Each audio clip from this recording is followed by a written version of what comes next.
प्रथम कार्य के भाष्यार्थ आकाशेन ईषद असमाप्तम इति आकाशकल्पम। आकाशकल्पेन ज्ञानेन है ना, कार्य काम में आकाशकल्प कल्प प्रत्यय है वो, इसीलिए कहते ईषद असमाप्ति अर्थ में होता है। कल्प देशीय देशीय रहा मैंने आकाश से थोड़ा सा ही सादृश्यता है, पूर्ण रूप में सादृश्यता नहीं लेना। ईषद असमाप्ति पूर्णतया सादृश्यता का न होना, थोड़ा कम होना, उसको कहते हैं आकाश कल्पम। न आकाश तुल्य मित्यता, आकाश के तुल्य है, क्योंकि आकाश में वेदांत के दृष्टिकोण से जड़त्व है ना, कार्यत्व है, लेकिन वो सब सादृश्यता आत्मा में आपने नहीं लेना है। आत्मा तो चेतन है, न कार्य न कारण है वो, इसीलिए ईषद असमाप्ति अर्थ में कल्प प्रत्यय करके कह दिया। आकाश के समान मैंने आकाश के तुल्य है और उसे विपूर्णतया नहीं। तेना आकाश कल्पेन ज्ञानेन, उस तेना आकाश कल्पेन ज्ञान, आकाश के सदृश ज्ञान के द्वारा किम धर्मान आत्मनः, धर्मान कर दिए आत्मनः, किम विशिष्टान, वो जीवात्माएं भी किससे विशिष्ट है, वो कीदृश है वो, तक गगनोपमान। गगनम उपमा ये शांति गगनोपमा तान आत्मनो धर्मान। गगन है उपमा जिनका, आकाश है उपमा जिनके लिए ऐसे वस्तु का नाम जो है गगनोपमान, वे कौन है, धर्मान मन आत्मनः। उस अन्वयार्थ को दोबारा कद आत्मनो धर्मान। ये जीव भी कैसे हैं, इसीलिए आकाश तुल्य है, ज्ञान भी आकाश तुल्य है, और जीव ब्रह्म भी आकाश तुल्य, तो तीनों अभेद हो गया। ज्ञान से पुनर्विशेषण, उसी ज्ञान का विशेषण दे रहे हैं। ज्ञेया भिन्नेन ज्ञानेन, ज्ञेया भिन्नेन ज्ञानेन आकाशकल्पेन गगनोपमान धर्मान यो संबुद्ध, ऐसा नहीं होगा। तम दिव्यदाम्बरम वंदे, और ज्ञान भी कैसा है, ज्ञेय अभिन्न है। ज्ञेय अभिन्न का मतलब क्या, ज्ञेयर धर्मैर आत्मीर अभिन्न अग्निष्णवत् सवित्र प्रकाशवच्च ज्ञानम। ज्ञेय धर्मों से, ज्ञेय धर्मई मैंने आत्मवीर बहुवचन कर रहे हैं सब जान करके, ज्ञेय ही धर्मई आत्मविही, ये हो गया क्या, एक धर्म विशेष, कौन है वो भी आत्मा ही है। इसलिए आनंद कार्य देखिए, बहुवचन में उपाधि कल्पित भेद अभिप्राय, जो बहुवचन है वो उपाधिकृत भेद के अभिप्राय से कर दिया जा रहा है। यथार्थ तो एक है, धर्मान करके पूर्वार्ध में जो कहा धर्मान, वहां भी आत्मना कर दिया आपने बहुवचन, और यहां भी ज्ञेय धर्म आत्म भी, ये जो बहुवचन किया जा रहा है उपाधि कल्पित भेद अभिप्राय से किया जा रहा है। तेष विच्छिन्न मात्रत्व विवक्षितत्व उत्तम, क्योंकि उनकी चिन्ह मात्रता को विवक्षा करते हुए जानबूझकर ऐसा कहा हुआ है कि गगन तो एक तरफ कह रहे हो गगन उपमान, और गगन में एकत्व है, कहते एकत्व है लेकिन उपाधि भेद वहां भी है ना, घटाकाश पटाकाश मटाकाश, ऐसा आत्मा भी एक होते हुए उपाधि भेद मान लो, इसलिए बहुवचन करने में कोई दोष नहीं है, ये दिखा दिया। क्योंकि जितने भी चाहे जीव भाव हो चाहे जय ब्रह्म हो, उपाधि के भेद को लेकर के आप भेद करते रहेंगे तो भी उसकी जो चिन्ह मातृत्व जो बोध कराना या अभिष्ट है हमें यहाँ पर, उसके साथ कोई विरोध नहीं होता। सवित्र प्रकाश वच अग्नि उष्णवत सवित्र प्रकाश वच्च कह दिया, वो भी कैसा है, वो अग्नि की उष्णता के समान, सविता के प्रकाश के समान है। ज्ञानम तेन ज्ञेया भिन्नेन ज्ञानेन, तादृश ज्ञेय से अभिन्न ज्ञान के द्वारा, आत्मा से अभिन्न है ज्ञान, ये जो प्रत्येगात्मा है चैतन्य है आपका, उस आपका चैतन्य स्वरूप है, सवित्र प्रकाश के समान जो स्वरूप है, अग्नि उष्णता के समान जो स्वरूप है, उस स्वरूप से अभिन्न है यह ज्ञान। तार ज्ञान और ज्ञ का भेद कथन करके ज्ञानेन आकाश कल्पेन ज्ञ आत्मस्वरूप अव्यतिरिक्त आगे ना, ज्ञान जो आकाश का सदृश है, व्यापक है, विभू है, नित्य है इत्यादि जो आकाश का है उनको लेना। जो वेदांत के अविरुद्ध है, अद्वैत के अविरुद्ध धर्म आकाश में जो है उन सबको ले सकते हैं सादृशता के लिए। जे आत्मस्वरूप व्यतिरिक्त ये अभिन्न नैत्य से व्याख्यान उसी को कहते ज्ञ के, जो ज्ञ क्या आत्मा उसका जो स्वरूप है उसे अभिन्न स्वरूप ज्ञान के द्वारा, जो कि गगनोपमान धर्मान यह संबुद्धा, गगन विसर्ज जो ये समस्त जो आत्माएं जो उपाधिकृत वेद को लेकर अनेक आत्मा जो हुए हैं उनको यह संबुद्धा संबुद्धवान, जो व्यक्ति इसको यथार्थ्य ज्ञातवान, जो यथार्थ रूप में जानता है, जो संबुद्ध है वही नारायण होगा, वही ईश्वर होगा। जो इससे सकल औपाधिक भेद को लेकर के जो जीव अनंत दिख रहे हैं, इनकी यथार्थ स्वरूप क्या है, वह सब एक ही है, मैं ही हूं, ऐसा जो जानने वाला वह कौन होगा, वो संबुद्धवान इति अयम एव ईश्वर, जो ऐसा जानता है, ऐसे ज्ञात है, वही ईश्वर है। यो नारायणाख्य, जिसको नारायण नाम से श्रुति स्मृति इत्यादि में कहा गया है। आचार्यो ही पुरा बद्रिकाश्रमे नर नारायण अधिष्ठिते नारायणम भगवंतम अभिप्रेत्य तपो महद अतप्यता। आनंद करें, जो आचार्य है, आचार्यो ही पुरा पहले बद्रिकाश्रम में, बद्रीनाथ में नर नारायण से अधिष्ठित बद्रीनाथ में बैठ करके नारायणम भगवंत विप्रेत्य, नारायण भगवान को लक्ष्य करता हुआ उसे प्रसन्न करने के लिए तपो महद, तो महान तपस्या को किए थे। कौन आचार्य लेना यहाँ पर जो बद्रिकाश्रम में बैठे थे? व्यास जी। व्यास जी बद्रिकाश्रम में तपस्या किए थे ना, इसे व्यास रूपी आचार्य वहां तपस्या किए थे। तथो भगवान अति प्रसन्न, उससे भगवान प्रसन्न हो गए। तस्में विद्या प्रादात, विद्या को प्रदान किया। सिद्धम परम गुरुत्तम परमेश्वर सीति भाव, इसलिए परम गुरु जो है वही स्वयं परमेश्वर है। अभेद को प्राप्त हो जाने से गुरुत्व न सुख संग्रह ध्वनियति, परम गुरु कह करके यहाँ गुरुत्व न सुखदेव को भी ग्रहण कर लिया है, ऐसे टिप्पणकार स्पष्ट कर दे। 12 नंबर टिप्पण, गुरुत्व न सुखदेव को संग्रह ध्वनित करने के लिए परम गुरु कह दिया। ये गौड़पाद आचार्य का गुरु सुखदेव, उनका गुरु व्यास जी। परम गुरु कहने से क्या हुआ? परम गुरु व्यास हो गया, गुरु सुख हो गया सुखदेव महाराज। और खुद गौड़पाद आचार्य जी है।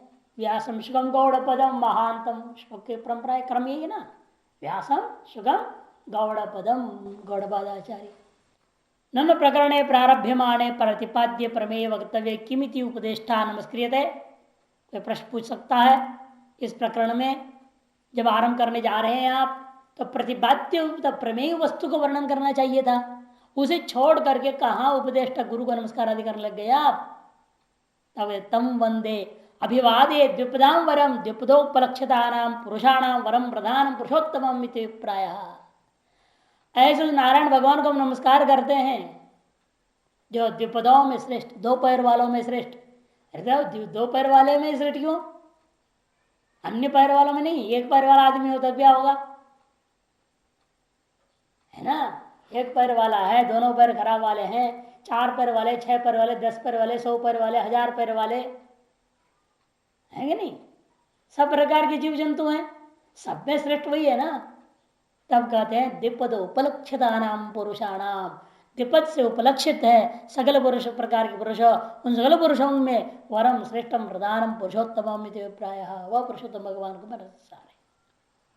अब प्रश्न का जवाब दे रहे हैं, उपदेश नमस्कार मुखेन ज्ञान ज्ञातृभेद रहितम परमार्थ तत्व दर्शनम यह प्रकरण प्रतिपादिशितम प्रतिपक्ष प्रतिषेध द्वारेण प्रतिज्ञातम भवति। यहाँ पर वास्तव में उपदेष्टा को नमस्कार के बहाना करते हुए वह उपदेष्टा कौन है? ब्रह्म है। ब्रह्म क्या है? वही ज्ञाता है। जो ज्ञाता है वही ज्ञेय है। जो ज्ञेय है वही ज्ञान है। ज्ञान, ज्ञेय और ज्ञेत्री जो भेद है, ये वास्तव में ये तीनों का परस्पर भेद जो लोक व्यवहार में भी दिखाई देता है, वास्तविक दृष्टिकोण से भेद है नहीं। इसे ज्ञान ज्ञेय जातृ भेद रहितम परमार्थ तत्व दर्शनम। जो परमार्थ तत्व दर्शन है, या दर्शन शब्द से दृश्यता अनेन दर्शनम नहीं लेना। दृश्यते अनुभूयत अस्वित दर्शनम न साक्षात परोक्षम परमार्थ तत्व प्रमेयम इत्यर्थः। 5 नंबर टिप्पण है। परमार्थ दर्शन स्पष्ट है। दृश्यते अनुभूयते दर्शनम साक्षात परोक्षम परमार्थ तत्व प्रमेयम इत्यर्थ, वही प्रमेय है। वह प्रमेय को ही यह प्रकरण में, इस प्रकरण में प्रतिपादन करने के लिए इच्छित है। वह भी सीधे सीधे हम प्रतिपादन करना नहीं चाहते उस तत्व को भी। प्रतिपक्ष प्रतिषेध द्वारेण प्रतिज्ञात भवते, प्रतिपक्ष का प्रतिषेध द्वारा प्रतिपादन करने इच्छित है। ऐसे इस श्लोक के द्वारा, प्रथम कारिका के द्वारा प्रतिज्ञा की गई है, ऐसा समझना चाहिए। ठीक है। अद्वैत दर्शन योग का स्तुति के लिए अब उसको भी नमस्कार करते हैं। जो साध्यभूत ब्रह्म, यही था क्या है? परमार्थ तत्व, उसका अनुभूति साक्षात अप्रोक्ष ब्रह्म ज्ञान, ब्रह्मानुभूति, वह ब्रह्म ज्ञान से अभिन्न है। और ब्रह्म ज्ञान आपसे अभिन्न, ज्ञाता से। ज्ञाता ज्ञान ज्ञेय त्रिपुटी का भेद करके आपने एक तरह से साध्यभूता जो हमारा है जीवन का लक्ष्य, ब्रह्म को नमस्कार कर दिया। केवल साध्य को प्राप्त कराने वाले जो साधन है ब्रह्म विद्या, उसको भी नमस्कार करते हैं। साध्य और साधन दोनों को नमस्कार करना है। यही व्यवहार में भी देखने को मिलता है ना। जब आपके स्कूटर है, मोटरसाइकिल है, कार है, बस है, कोई भी चीज है, जब वो ड्राइवर पहले बैठता है चलाने के लिए शुरू कर, क्या करता है? पहले उसको प्रणाम करता है, स्टेयरिंग को, हैंडल को, भगवान कृपा करो संयम पहुंच जाए। वो साधन को प्रणाम करेगा, फिर भगवान को याद करेगा। साध्य को जाना है बद्रीनाथ तो बद्र बात भगवान की जय बोल दे। हरिद्वार जा रहे गंगा यात्रा तो गंगा माता की जय चिल्लाएंगे। साध्य पुत्र जो लक्ष्य जहां में पहुंचना है, उस भगवान का नाम या उस देवता जो भी स्थान है उसका नाम लेकर के जय जयकार करते हैं। तो साधन और साध्य दोनों का नमस्कार किया जाता है। लोक व्यवहार में भी जैसा, वैसे यहां पर साधन को नमस्कार करने जा रहे। देखिए, अस्पर्श योगो वै नाम सर्वसत्व सुखो हितः अविवादो अविरुद्धश्च देशितस्तन्नमाम्यहम्। कहते हैं ब्रह्म तत्व की स्तुति के पश्चात उसके साधन में भी प्रवृत्ति में, साधन में हम लोगों की प्रवृत्ति होवे, इधर तो साधन की भी स्तुति करना उचित समझते हुए उसको नमस्कार करते हैं। तम नमाम्यहम्, उसे भी हम नमस्कार करते हैं।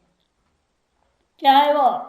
अस्पर्श योग है, जो पहले आ चुका है पृष्ठ 186 इस पुस्तक के अनुसार तीसरे प्रकरण का 39वीं कारिका 339 में विचार हो चुका है। अस्पर्श योग, स्पर्श मैंने संबंध, स्पर्श का मतलब संबंध, संबंध के अभाव, सर्व संबंध अभाव को कथन करता है। संबंध नहीं है जिसमें, ऐसा जिस वस्तु के साथ उस वस्तु को कहते हैं अस्पर्श। अस्पर्श होता हुआ वह योग भी है, क्योंकि किसके द्वारा कभी भी किसी प्रकार से भी उसका संबंध न होते हुए भी स्वरूपानुभूति होता है, ऐसा जो चीज बोध कराने वाला साधन को अस्पर्श योग कहते हैं। अस्पर्श योग वही नाम सर्व सत्व सुखो हिता, जिस योग का किसी से भी संबंध नहीं है और जो संपूर्ण प्राणियों के लिए सुख को आवाहन करने वाला, जिसमें किसी का विरोध और विवाद भी नहीं, अविवाद और विरुद्ध, ऐसे संपूर्ण प्राणियों के सुखप्रद हितकर निर्विवाद और अविरोधी जिस अस्पर्श योग का उपदेश किया गया है, उसे भी मैं नमस्कार करता हूं। देशिता अस्पर्श योग वही नाम देशितम उपदेशित, उपदेश किया गया है, तम उसे भी मैं नमस्कार करता हूं। उसके साथ चारों विशेषण समझना। यह स्पर्श योग कैसा है? सर्वसत्व सुख है, सर्व सत्व हित है, अविवाद है और अविरुद्ध है।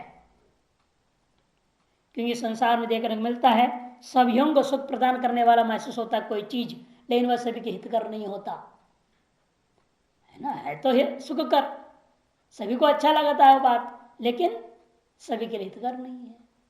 सभी के लिए सुखकर है और हितकर भी है, किंतु अविवाद हो बड़ा मुश्किल होता है। मुंडे मुंडे मोती बिना कोई ना कोई विवाद खड़ा ही कर देता है। अविवाद में भी विवाद दिखाने की कोशिश कर देते हैं, ये संसार के स्वभाव है। लेकिन फिर भी यह अविवाद वाला है, अस्पर्श योग, और किसी के साथ भी इसका विरोध नहीं है। प्रत्येक को सिद्ध करेंगे भी कारिकाओं से, अविवाद कैसा है, अविरुद्ध कैसा है, सारा वर्णन करेंगे आगे कारिकाओं में। भाष्यम अधुना अद्वैत दर्शन योग से नमस्कार तस्तुतये। साध्य को नमस्कार करने के बाद अब उपदेष्टा के नमस्कार के पश्चात क्या करने जा रहे हैं? अद्वैत दर्शन रूपी जो योग है, साधन है। अद्वैत दर्शन क्या है? साधन है। ये साधन रूपी योग को भी नमस्कार करने के लिए, नमस्कार करते हुए क्यों कर रहे हैं आप? तस्तुतये, उसकी स्तुति के लिए। स्तुति इसलिए की जाती है व्यक्ति को इसी साधन के प्रति आकर्षण करने के लिए। जिसकी स्तुति की जाती है उसके प्रति आकर्षण आदमी में हो जाता है। ऐसा ये साधन है जिस साधन में कोई विरोध नहीं, कोई विवाद नहीं और सर्वसुख हित है।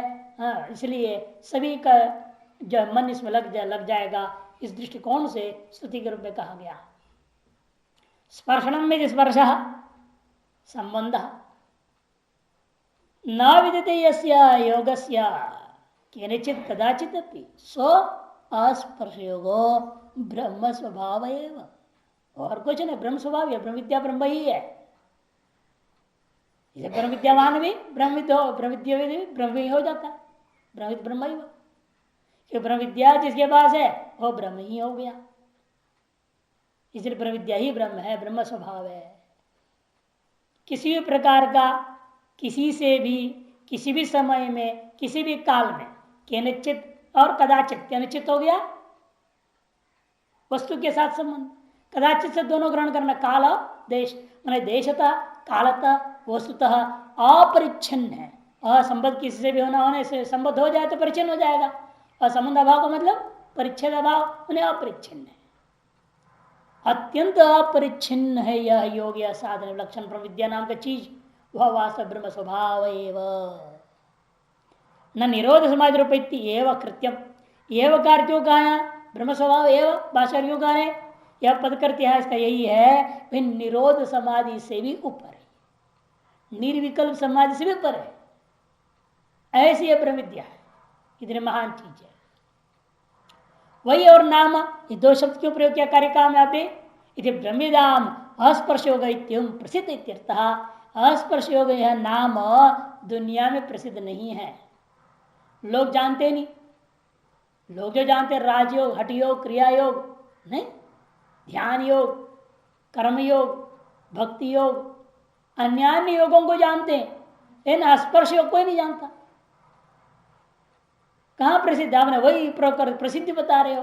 ब्रह्मविदाम प्रसिद्ध, ये ब्रह्मवेत्ताओं के बीच में प्रसिद्ध है, सब जगह प्रसिद्ध नहीं है। आम दुनिया नहीं जानती इसको, लेकिन ब्रह्मवेत्ता लोग इसको जानते हैं।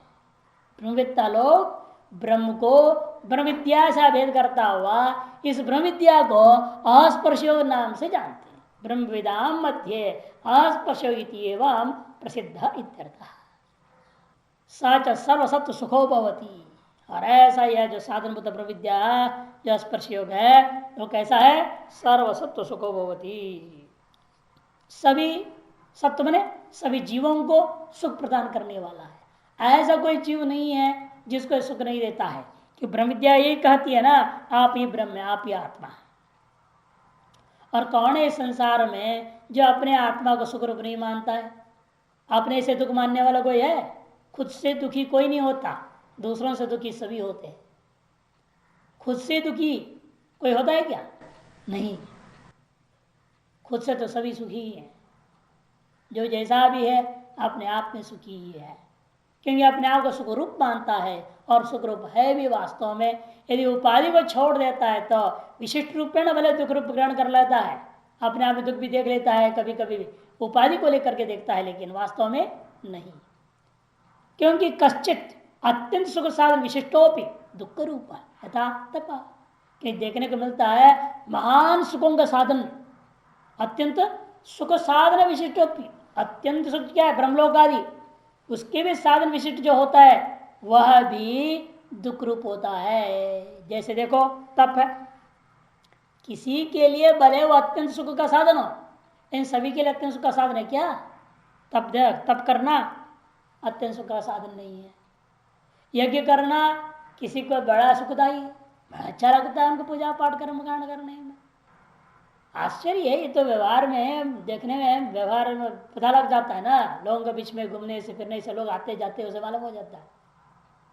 अब एक ब्राह्मण पंडित की लड़की है, और वो लड़की का पिताजी तो पूरा कर्मकांड करते हैं, पूजा पाठ करते हैं, सब कुछ करते हैं, उनको बड़ा अच्छा लगता है हवन पूजा पाठ करने में, सारा जिंदगी बिता दिया। लेकिन उनके बेटी से पूछो, कहते मेरे को ऐसा पति नहीं चाहिए जो पूजा पाठ कर्मकांड करने वाला, हमको नौकरी वाला चाहिए या धंधा वाला चाहिए, धड़ाधड़ लाखों करोड़ रुपए कमाने वाला धंधा वाला हो, या पक्का बढ़िया नौकरी हो, चाहे 50,000 रुपये कम तनख्वाह महीना मिलता हो, लेकिन कर्मकांड वाला नहीं चाहिए। अब किसी के लिए कर्मकांड पूजा पाठ अत्यंत सुखावह है, इन दूसरे के लिए वही दुख रूप हो गए। ये संसार में देखने को मिलता है, जैसे तप आदि अयंतु न तो था, लेकिन ब्रह्म विद्या ऐसी नहीं है, सबको सुख देने वाला ही, जो इसको ग्रहण किया अनुभव में आ गया जिसको, उसको ये आनंद ही आनंद हो गया। किंतरी सर्वसत्वानाम सुख, या ऐसा नहीं है का मतलब क्या और कैसा है ये कि सकल जीवों को सुख प्रदान कर, सकल सर्वेशा सत्वानाम देहवृताम सुख सुखती व्युत्पत्तिया सुख हेतुत्म ब्रह्म स्वभाव से सुख विशेषण दर्शेती। आनंदकार कहते हैं सभी सत्वान ने देहवृताम जीवानाम सुखयती, ऐसी उत्पत्ति करते हुए सत्व सुखा वह अर्थ कर रहे कि सुख हेतुत्व ब्रह्म स्वभाव है, सुख विशेषण के द्वारा समझाया जा रहा है। तथा यह भवती कश्चित विषयोपभोग सुखो नहीं था, ठीक इसी प्रकार और बात है, इस संसार में क्या देखते हैं, कोई कोई विषय का भोग ऐसा होता है देखने में बड़ा सुख देने वाला होता है, लेकिन न हितः हितकारक नहीं है। लेकिन अयम तो सुखो, लेकिन सुख ऐसा कैसा है, कभी ये सुख तो हितकारक भी है, हितश्च अयंत सुखो हितश्च, यह तो सुख रूप भी है और हित रूप भी है। क्यों? नित्यम अप्रचलित स्वभावत्वा, क्योंकि नित्य ही अप्रचलित स्वभाव होने से हित रूप है, वही हित माना जाएगा ना जो प्रचलित स्वभाव वाला नहीं हो, बारंबार नष्ट होने वाला है, नुकसान होने वाला है, गायब होने वाला है, अपने से अलग होने वाला है, ऐसी चीज को हम हित कब तक मरे, टेम्पोररी हित हो गया ना। जैसे आप भोजन है आपके लिए हित करे, ठीक है, कितने देर के लिए, सुबह से शाम तक के लिए, शाम होते होते फिर जाइए। वो भोजन किस काम का, ऐसा भोजन जो है वास्तविक हित उस भोजन में नहीं है, तात्कालिक हितता है उसमें, वास्तविक हितता नहीं है। वास्तविक हितता किसमें है? केवल ब्रह्म में, ब्रह्म विद्या में। इसे नित्यम अप्रचलित स्वभावत्वा किंच, इतना ही नहीं और भी बात है, ये जो ब्रह्म विद्या रूपी स्पर्श होगा कैसा है, ये अविवादो विरुद्ध वदनम यदि विवाद, परस्पर विरुद्ध बोलने का नाम ही विवाद होता है। परस्पर विरुद्ध वदन करना, कथन करना, इसी का नाम विवाद है। विरुद्ध वदन विरुद्ध कथन का मतलब क्या, पक्ष प्रतिपक्ष परिग्रहेण यस्मिन, पक्ष और प्रतिपक्ष को परिग्रह करते हुए परस्पर विरुद्ध बोलने का नाम विवाद है। ऐसा विवाद यस्मिन न विद्यते, जिसमें नहीं है ऐसा योग, ऐसा जो ब्रह्म विद्या का नाम अविवाद, सो अविवाद, उसको अविवाद कहते हैं। अकस्मात पूर्व पक्ष झट बोलेगा आप ऐसे कैसे कह सकते हो, ये ब्रह्म विद्या का प्रतिपादन जिस उपनिषदों में हुई है उस उपनिषद के लिए 10 भाष्य लिख दिया लोगों ने, अलग अलग अलग, अब आप कह रहे कोई विवाद नहीं, विवादी विवाद है इस उपनिषदों में, तो हर शब्द में विवाद है, वहां कोई विवाद नहीं। कहते विवाद करने वाले मूड है, अब उनको लेकर हम क्या कहें, सिद्ध करेंगे कैसे वे लोग मूढ़ है अगली कारिका के बाद। यह तो अविरुद्ध अविवादित क्यों है वो, क्योंकि उसे कोई विरुद्ध बात है ही नहीं। अविरुद्ध ईदृशो योगो देशिता, जो इस प्रकार का योग उपदिष्ट उपदेश किया गया शास्त्र के द्वारा। किसके द्वारा उपदेश किया गया? जिस शास्त्र के द्वारा ऐसे योग उपदेश किया गया, तम शास्त्रम नमामि हम प्रणमामि, उस शास्त्र को भी मैं नमस्कार करता हूं। यथोक्त योग ज्ञान मार्ग है, संप्रदाय से आया हुआ है। ऐसा जो यह योग है कि अनादि परंपरा से ना श्रीमन नारायण भगवान से आया हुआ है। ये नारायण ने सबसे पहले उपदेश दिया ब्रह्मा को, वहां से शुरू हुई परंपरा।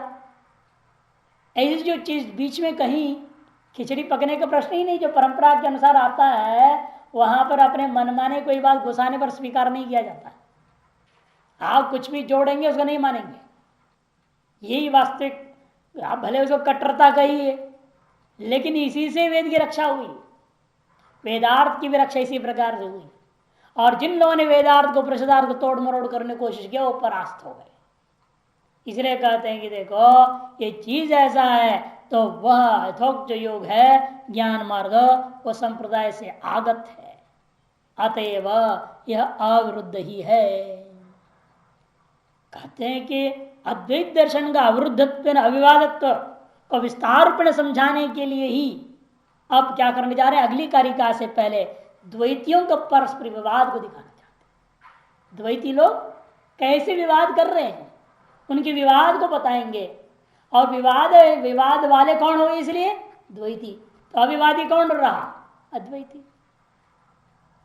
और उनकी विवाद की वजह से बात सिद्ध हो गया अद्वैती सत्य। कैसे, उसी को आगे कारिकाओं में समझा रहे। भूतस्य जातिमिच्छन्ति वादिनः केचिदेव हि अभूतस्या परे धीरा विवदन्तः परस्परम।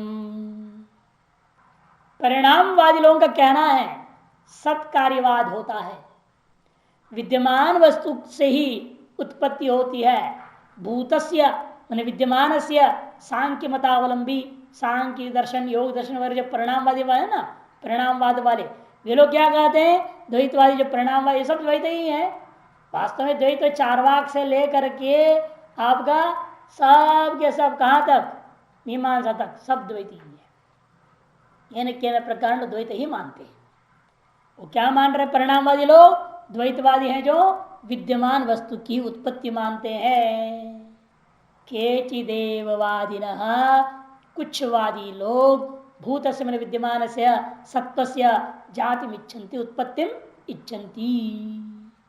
और अपरे जो दूसरे लोग वो आरंभवादी नैयायिक वैशेषिक मीमांसक ठीक इसके विपरीत बोलते हैं, नहीं भाई अभूतस्य जातिम इच्छन्ति।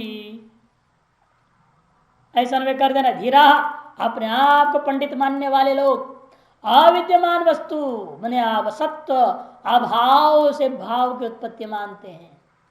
पहले वाला भाव से भाव को माना, दूसरे वाला अभाव से भाव को मान रहा है। ऐसे परस्परम विवदन्तः, ऐसे परस्पर विवाद करते करते हुए एक दूसरे को वे लोग जीतना चाहते हैं। भाष्यम कथम द्वैत न परस्पर विरुद्धन्ते, द्वैती लोग परस्पर विरोध कैसे कर रहे हैं? यदि चेत उच्यते भूतस्य विद्यमानस्य वस्तुनो जातिम उत्पत्तिम इच्छन्ति वादिन केचिदेव हि सांख्या न सर्व एव द्वैति इत्यर्थः। भूतस्य विद्यमानस्य स्वोत्पत्ति प्राक सतः कार्यस्य इत्यर्थः। घट की उत्पत्ति से पहले घट मिट्टी में था, घट उत्पत्ति से पहले घट था ऐसा मान रहे हैं। विद्यमान घट की उत्पत्ति ऐसे मानना चाहते हैं कुछ लोग। कौन लोग? वादिना केचिदेव ही सांख्या, सांख्य से और अन्य उनके अनुयायी योग वगैरह भी ले लेना, सकल परिणामवादी लोग। विवदंता विवाद करते हुए न सर्वैव अद्वैती, न सभी द्वैती से नहीं मानते, लेकिन क्योंकि अन्य द्वैती लोग क्या कहते हैं यस्मात्, क्योंकि अही है ना, क्योंकि अन्य द्वैती लोग नैयायिक वैशेषिक मीमांसक अभूतस्य विद्यमानस्य अविद्यमान से जो कार्यभूत घट पहले मिट्टी में नहीं था, मिट्टी में घड़ा नहीं था और कुड़ाल ने उस मिट्टी से घड़ा बना दिया, और पहले मिट्टी में जो घड़ा था उसी को ही कुड़ाल ने अभिव्यक्त कर दिया। दोनों मत है ना, विद्यमान का उत्पत्ति, अविद्यमान का उत्पत्ति। आरंभवाद में अविद्यमान की उत्पत्ति है और परिणामवाद में विद्यमान की उत्पत्ति है। अविद्यमान से अपरे कौन? वैशेषिका नैयायिकाश्च धीरा धीमंत प्राज्ञाभिमानी ना, अपने आप को बड़े बुद्धिमान मानने वाले लोग है, वे लोग भी ऐसा कह दिए इत्यर्थ। और क्या कर रहे हैं ऐसे कहते हुए? एक दूसरे के विरुद्ध में लड़ते रहते, विवदंदो विरुद्धम वदंदो। क्यों ऐसे विरुद्ध में कथन कर रहे हैं? अरे अपने अपने घर में अपने अपनी बात बोलते, जिसको पसंद आएगा ग्रहण करेगा, नहीं तो छोड़ के चला जाएगा। है आपस में भिड़ंत करने की क्या जरूरत थी? अरे एक दूसरे को जीतना चाहते ना, इसीलिए अन्योन्य मिच्छन्ति जेतु मित अभिप्राय। अभिप्राय है एक दूसरे को जीतना चाहते इसलिए विवाद करते हैं। प्राज्ञाभिमान जाति मिच्छन्ति पूर्वेण संबंध चतुर्थपादम साध्यारम व्याकरोति विवदन्ति। उनके विवाद के बारे में बता करके क्या लाभ है? तैरेव विरुद्ध वदनेन अन्योन्य पक्ष प्रतिषेधम कुर्वत भी किं ख्यापितम भवति। उनकी लड़ाई को लेकर के आपको क्या लाभ होगा? कहते यही तो संसार के नियम है, दो की लड़ाई तीसरे को लाभ होता है। दो लड़ते हैं तो उसे तीसरे लाभ उठा लेता है। वे दो लड़ रहे हैं, उसे तीसरा हम है जो हमें लाभ मिलेगा अद्वैती। तो क्या लाभ मिलेगा? तैरेव विरुद्ध वदनेन, उन लोगों के द्वारा इस प्रकार विरुद्ध कथन से एक दूसरे के पक्ष का प्रतिषेध करते हुए उन लोगों के मन से क्या प्रकाशन किया गया, क्या प्रसिद्ध कर दिया गया? किं ख्यापितम भवति चेद उच्यते। उसे सिद्धवा ये नैयायिक लोग कहते हैं भूतम न जायते किंचित अभूतम नैव जायते विवदन्तो द्वया ह्येवम् अजातिम ख्यापयन्ति ते। इन लोगों ने एक तरह से अजातवादी स्थापित कर दिया आपस में लड़ते लड़ते। क्योंकि नैयायिक लोग कहते हैं सांख्य वालों के ऊपर भूतम न जायते, जब विद्यमान इसको पैदा करने की क्या जरूरत है? अरे मिट्टी में पहले से घड़ा है, फिर क्या करोगे उसमें? घड़े से घड़े बनाओगे? ऐसे कैसे होगा? इसे पहले से घड़े है जो मान करके उससे उत्पन्न होता है मानने वाला, ठीक नहीं। भूतम न जायते किंचित, इस तरह परिणामवाद का खंडन कर दिया नैयायिक वैशिष्टों ने। तो सांख्य वाले आरंभवाद खंडन कर दिया भूतम नैव जायते, जब विद्यमान नहीं है खपुष्प बंध्या पुत्र आदि, वो अभाव से भी कोई चीज की उत्पत्ति होती नहीं है। यदि अभाव से उत्पन्न होने लग जाए वंध्या पुत्र भी उत्पन्न होने लग जाएगा। इस तरह से आरंभवाद को उन्होंने खंडन कर दिया। तो परिणामवाद को आरंभवादियों ने खंडन किया, आरंभवाद को परिणामवादियों ने खंडन कर दिया। इससे क्या निष्कर्ष निकल गया? इससे हमारा विवर्तवाद स्थापित हो गया। तो सारा जगत रज्जु में दिखाए सर्प के जैसे विवर्त मात्र होने से वास्तव में सर्प जिस प्रकार से उत्पन्न नहीं हुआ रजत रज्जु में, उसी प्रकार से यह जगत इस ब्रह्म में उत्पन्न ही नहीं हुआ। यही वे लोग कह रहे हैं एक दूसरे खंडन करता हुआ। इसका मतलब कि हम क्या कहेंगे? इसका मतलब हुआ विद्यमान की उत्पत्ति भी नहीं होगी, अविद्यमान की भी उत्पत्ति नहीं हो सकती। न विद्यमान की उत्पत्ति न विद्यमान की उत्पत्ति, इसका मतलब उत्पत्ति ही नहीं, ये सिद्ध हो गया। विवदंतो द्वया हेवम कि मैंने स्मार्ट, इसलिए इस प्रकार से विवाद करते हुए उन दोनों के माध्यम से क्या सिद्ध हुआ? अजातिम ख्यापयन्ति। अजाति को ही, अजन्म को ही उन्होंने स्पष्ट अनुत्पत्ति को ही कथन कर दिया है। कोई भी विद्यमान वस्तु उत्पन्न नहीं होती है विद्यमान होने के कारण, ऐसे कुछ लोग मानते हैं। और कुछ लोग कहते हैं कि भाई शेषन के समान जो अविद्यमान वस्तु असद वस्तु है उससे भी कोई चीज का जन्म नहीं होता, न उसका वो जन्म हो सकता है। इस प्रकार परस्पर विवाद करने वाले के ये वास्तव में अद्वैतवादी हो जाते हैं, क्योंकि ये अजातवाद का ही वास्तविक तरीके से समर्थन कर रहे हैं। समझो भाष्यम भूता मन विद्यमान वस्तु न जायते, विद्यमान वस्तु का उत्पन्न हो सकता। किंचित विद्यमान किंचित उसके सामने कर देना, विद्यमान भूतम किंचित भी वस्तु न जाए। जो कोई वस्तु विद्यमान यदि हो तो वह कभी उत्पन्न नहीं होता। क्यों? विद्यमान तो देव तो पहले से विद्यमान है ही हो, अब क्या उत्पन्न होना है वो? जैसे आप विद्यमान है, आप जो विद्यमान, फिर आप पैदा होंगे क्या किसी से? हाँ विद्यमान है, बैठे ही समय यहाँ पर, अब क्या पैदा होंगे? ना आपसे कुछ पैदा होना ना आप पैदा होना है, विद्यमान है उससे कुछ पैदा होता भी नहीं। क्यों? विद्यमान होने से ही, विद्यमान होने से ही उसकी उत्पत्ति नहीं हो सकती है, अविद्यमान की उत्पत्ति को वो भी नहीं हो सकता। इत्यम वदन असत्यवादी सांख्य पक्ष में प्रसिद्धि सज्जन्म, इस प्रकार के कथन करते हुए असत्यवादी जो सांख्य पक्ष लोग क्या करते हैं, सांख्य पक्ष को, असत्यवादी लोग सांख्य पक्ष को प्रच्छेद कर देते हैं, सत्कार्यवाद को, सज्जन्मवाद को खंडन करते हैं। तथा अभूतम अविद्यमानम अविद्यमानत्वादेव, इसी प्रकार जो अविद्यमान है उसे भी कोई चीज पैदा नहीं होगा, जो अविद्यमान है वस्तु भी पैदा नहीं होगा और अभाव से भाव की उत्पत्ति भी नहीं होगी। दोनों ही बातें लेना है, भाव से भाव उत्पत्ति नहीं है और जो विद्यमान भाव है उसकी उत्पत्ति भी नहीं हो सकती। जरा अभाव से भाव उत्पत्ति भी नहीं है और जो वस्तु है ही नहीं उसकी उत्पत्ति भी नहीं हो सकती। क्यों? अविद्यमान, क्योंकि विद्यमान है नहीं, जो है नहीं वो कहां से आ जाएगा, जो है नहीं वो कहां से आएगा, और जो है उसको बनाने की क्या जरूरत रह गया। जो है वो उत्पन्न नहीं हो सकता, जो है नहीं वो भी उत्पन्न नहीं हो सकता। शश विषाण वद, शश विषाण के समान, खरगोश के सींग के समान। इत्यम वदन, इस प्रकार कथन करते हुए सांख्यवादी लोग अपनी असतवादी पक्षम असत जन्म प्रच्छेदी, असतवादी जो न्यायिक आदियों का जो पक्ष था असत जन्म असत कार्यवाद, उसको प्रच्छेद करते हैं। इस प्रकार से वदंतो वृद्धम वदंतो द्वया द्वैतिनो अपि, इस विवाद को करते हुए अर्थात विरुद्ध कथन करते हुए ये द्वयाम ये द्वैतवादी लोग एते अन्योन्य से पक्षो संस्तोर जन्मनी प्रच्छेदन, तो एक दूसरे का पक्ष का प्रच्छेद किया, सत्य जन्म का भी प्रच्छेद हुआ, असत जन्म का भी प्रच्छेद हुआ। सत्य जन्म का भी प्रच्छेद और असत जन्म का प्रच्छेद हुआ, और कोई तीसरा कोटि तो है नहीं, है ना। अतएव ये दोनों पक्ष जो है, उत्पत्ति का दो ही पक्ष है, दोनों पक्ष खंडन हो गया और कोई तीसरा पक्ष है ही नहीं, इसका मतलब क्या हुआ, उत्पत्ति हुई नहीं, मानना पड़ेगा। प्रच्छेदन तो अजातिम अनुत्पत्तिम अर्थात ख्यापयंती प्रकाशयंती, अजाति को एक तरह से उन्हें, अनुत्पत्ति को एक तरह से सीधे तो नहीं बोल रहे हैं, लेकिन अर्थात उन्होंने यह बात प्रकाशित कर दिया है।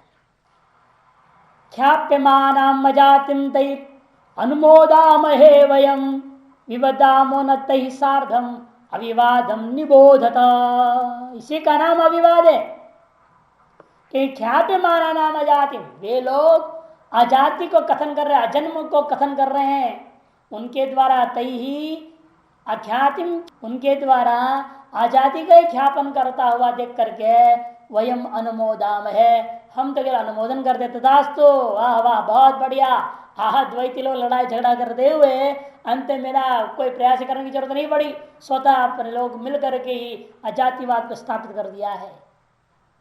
विवादावरत ही सार्धम, इसलिए हम उनके साथ कोई विवाद नहीं करते हैं, अतः हमारे सिद्धांत का नाम अविवादम निबोधत, इसलिए हमारे स्पर्श योग को हम एक नाम और नया करना नामकरण कर दे रहे हैं, ये अविवाद योग नाम से भी कहा जा सकता है वेदांत को।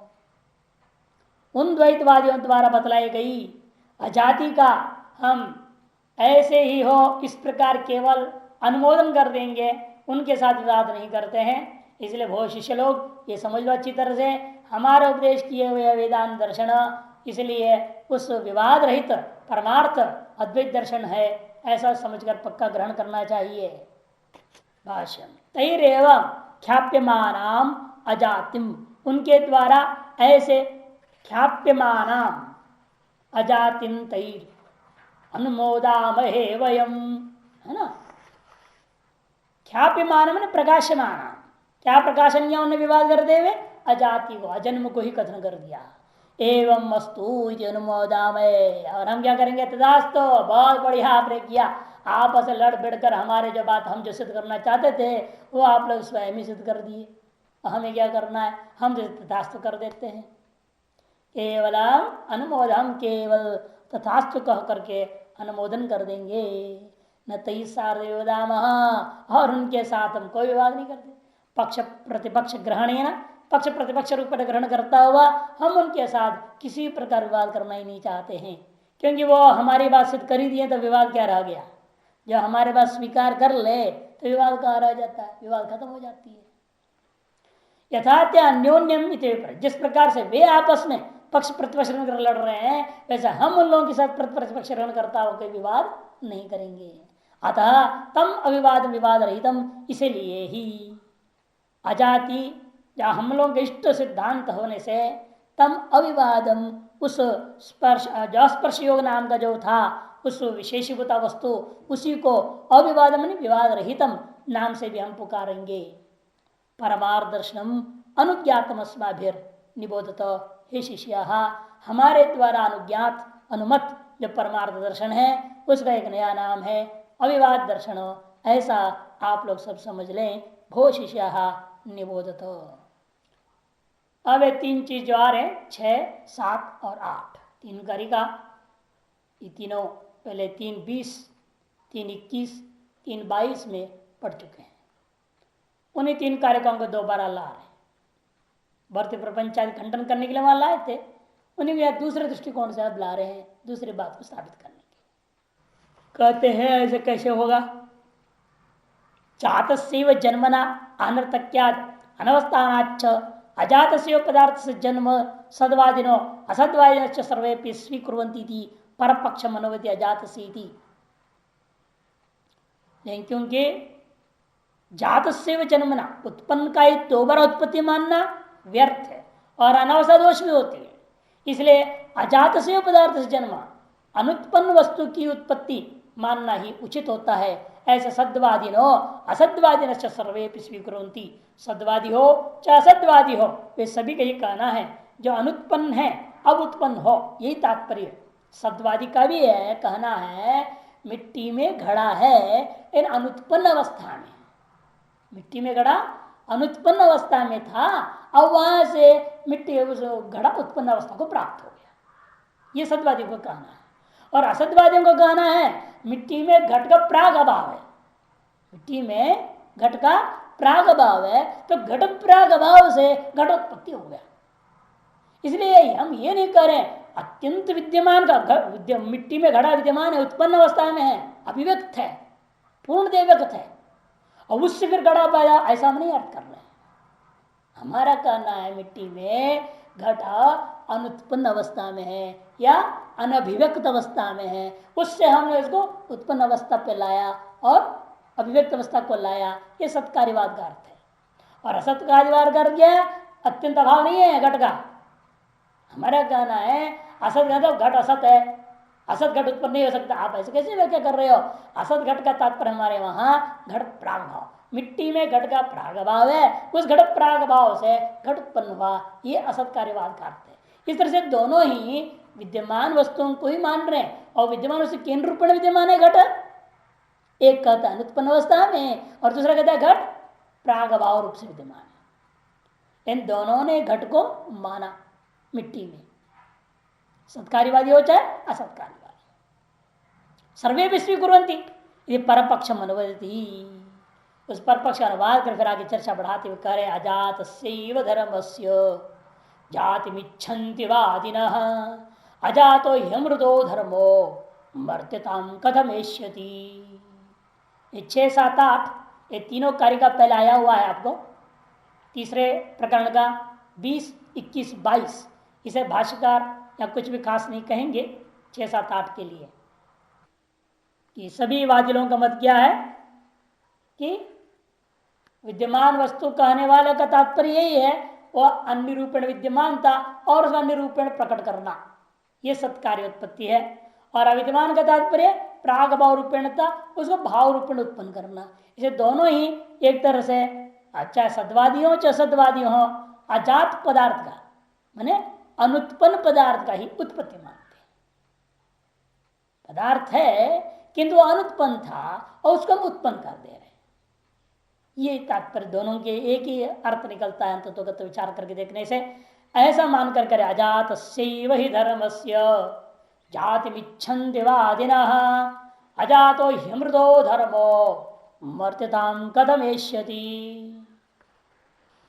जैसा भर्तृ प्रपंच ही कहा था उपनिषद का व्याख्यान करने वाले भर्तृ प्रपंच, द्वैतवादी अजन्मा आत्म तत्व की उत्पत्ति परमार्थ सिद्ध करना चाहते हैं, अजातस्य मैंने अजन्मस्य, धर्मस्य जो अजन्मा है ऐसा जो आत्म तत्व है उसको जाति में उत्पत्ति मिच्छन्ति केचिदादिना। लेकिन हम उनसे कहते हैं अजात अमृतो धर्मो मर्दताम कथमेष्यति। पर भला जो पदार्थ स्वभाव से अजन्मा और अमर है वह मरणशीलता तो को कैसे प्राप्त हो सकता है।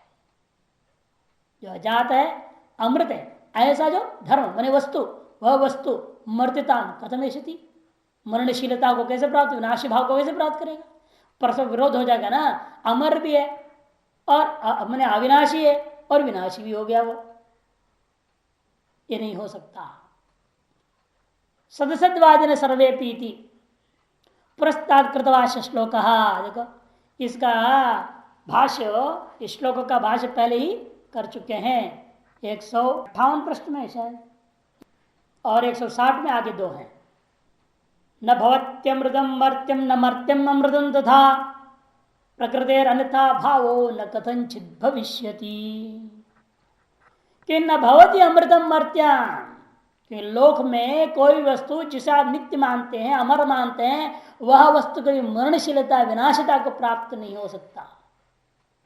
और जो वस्तु मरणशील है मर्त्यम न अमृतम तथा, उसी प्रकार जो मरणशील पदार्थ होगा वह कभी अमर नहीं होता। क्योंकि जिस वस्तु का जो स्वभाव है वह विपरीत नहीं हो सकती है। प्रकृति अन्यथा भाव, प्रकृति में स्वभाव का अन्यथा भाव विपरीत स्वरूप प्रच्युति हो जाना यह न कथनचित होती किसी भी प्रकार से नहीं हो सकती है। आनंदकारी इतना करें परिणामी ब्रह्मवादे, यदि ब्रह्म को भी परिणाम कर दो ने अब लोगो परिणामी ब्रह्मवादे या आरंभ ब्रह्मवादे वा यद अब्रह्मवादी भी दूषण उच्यते, जो अब्रह्मवादियों के दूषण के तदपि अनुज्ञातम एवं वह भी हमारे द्वारा स्वीकार होगा ही। परिणामी ब्रह्मवाद बौधायन आदि लोग हैं। अमृतम भी ब्रह्म न तद्रूप स्थित मर्त्यम भवितुम मरदी, क्योंकि यदि ब्रह्म अमर है फिर तो वह कभी भी स्वस्वरूप स्थित रहते हुए विनाशित्व भी प्राप्त नहीं हो सकता। स्थित रूप विरोधात, जो अपने वास्तु स्थित रूप है उसका विरुद्ध हो जाएगा। न च मर्त्यम कार्यम कार्य स्वरूप स्थित है, जो मर्त्य जो कार्य जो विनाशी है वह अपने स्वरूप स्थित रहते हुए कभी प्रलय अवस्थायाम अमृतम ब्रह्म न समझते, प्रलय अवस्था में भी वह अमृत भाव रूपा ब्रह्म को कभी प्राप्त नहीं हो सकते। नष्टे भी स्वरूप है तस्व अभावात नान्यता प्रत्याह, क्योंकि बाह्य कार्य रूपता देखने में घट भले ही नष्ट हो जाए तो भी तस्व अभावात उसी का अभाव संपदा को प्राप्त हुआ, कार्य का ही अभाव हुआ है। नान्यतात्म लेकिन इसके वास्तव स्वभाव में अन्यतात्व नहीं आया, ये समझना चाहिए। इसीलिए परिणामवादिना स्वभाव अमृत सन परमात्माख्यो धर्मशबितो भावो मृतताम कार्यभाव आपत्ति गच्छति, तस्य कृतगेन समुच्चय अनुष्ठान अमृतो जातो मुक्तो वक्तव्य। इसलिए यो लोग जो कहते हैं वो बिल्कुल ठीक नहीं है। जो परिणामवादी है ब्रह्म को ही परिणाम मान तो क्या कहते हैं, कहते स्वभाव से भले अमृत है परमात्मा, लेकिन सृष्टिकाल में क्या हो गया, वो जन्म को प्राप्त कर गया, परिणाम हो गया, विनाशित्व को प्राप्त कर गया, कार्य भाव को प्राप्त कर गया। फिर अंत में आपने उपासना ध्यान भजन वगैरह किया, ज्ञानाभ्यास किया, उससे समुच्चय अनुष्ठान कर्म और उपासना का समुच्चय अनुष्ठान के द्वारा वापस आप क्या हो जाएंगे, अमर हो जाएंगे।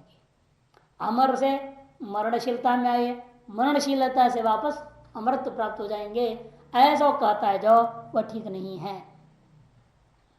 जो ऐसा है वह निश्चय कैसे हो सकता है, क्योंकि स्वभावेनामृतो यस्य धर्मो गच्छति मर्त्यताम कर्तके नामृतस्तस्य कथं स्थास्यति निश्चलः।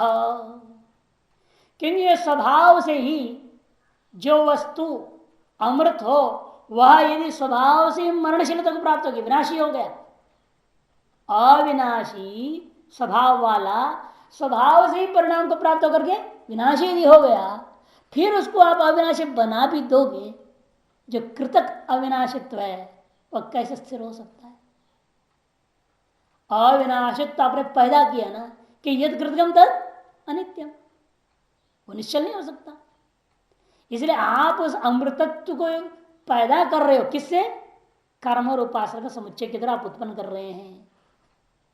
कृतकेन अमृत तस्य, कृतक वह अमृत उसके द्वारा बना दिया गया, उत्पन्न कर लिया गया कर्म और उपासना समुच्चय के बाद जो अमृतत्व है वह कथम स्थास्य निश्चल, वह किस प्रकार से निश्चल हो सकता है, अर्थात कभी नहीं हो सकता।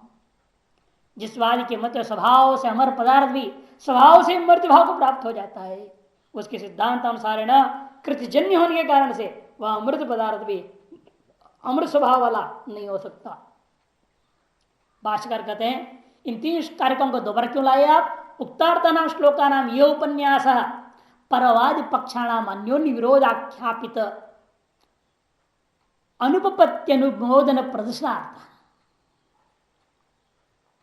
कहते हैं इन तीनों को दोबारा हमने इसलिए लाया, उपन्यास किया है, परवादी पक्षाणाम, परवादी के जो विभिन्न पक्ष हैं उन पक्षों का अन्योन्य विरोध ख्यापित अनुपत्ति, परस्पर विरोध से प्रकाशित उनके सिद्धांत अनुपत्ति का ही अनुमोदन प्रदर्शन करने के लिए दोबारा दिया।